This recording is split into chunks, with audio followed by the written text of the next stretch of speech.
Рахмат, Мирбек Кемелович, ишиңизге ийгилик каалайм. Эми бизде деген тажрыйбаны сураган адамдар негизги тажрыйбалуу адамдарды деле көрүп атпайбызбы? Мамлекетте тоноп качып жүрүшөт. Андан көрө сизге мен бир-эки каалоолорумдун арасында бир-эки суранычтарды айтып кетейин. Бизде Муса Жангазиев атындагы Курчак театр бар, билесиздер, Ошол Курчак театрындагы ушу канча жылдан бери мен маданият министрине да кайрылдым элем. Рахмат, ремонтун кышында үшүбөй калышты, ремонтун баштадык, жасап атабыз деп ошону көзөмөлгө алып бериңиз. Андан кийин региондорду мына толтура маданий үйлөрдү ачып атабыз, куруп берип атабыз. Жакшы нерселер жасалып атат. Бирок ал маданият үйлөрүндө деген ушундай Курчак театрынын сыртка чыгыш үчүн мисалы булардын даже бусиктери жок да. Ошол эки бусикти бир таап бербейсиздерби? Колдон келсе деп дагы мен суранат элем да. Андан тышкары ошол эле региондогу маданият үйлөрүндө мага аксакалдар кайрылышканда Эльвира Жыргалбековна дейт, эми биз деле кардык дейт, сиз деле карыйсыз дейт да, сиз да карыйсыз Мирбек мырза. Анан ошол маданият үйлөрүн бекитип коюшат дейт айыл өкмөттөр.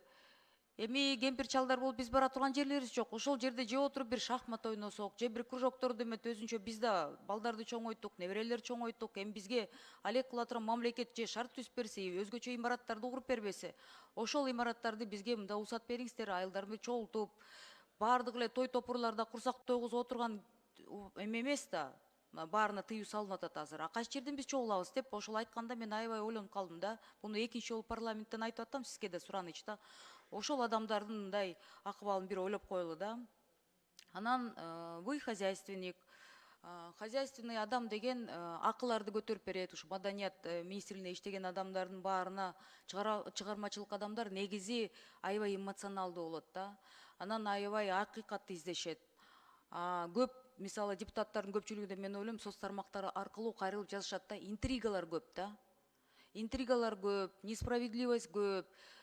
Кимиси биринчи барып туруп чоңуна бизде деле көп мамлекеттик башка сфераларда деле жамандай койсо ошону ого алып туруп башкалардын акыбалдарын начарлайт. Ошону эске албай ошондой адамдарды тең көз караш менен карасаңыздар, анда мен ойлойм сиз чыныгы мындай татыктуу, кыйын жаш министрлерден болосуз деп мен сизге тилеп кетет элем да. Ишиңизге ийгилик.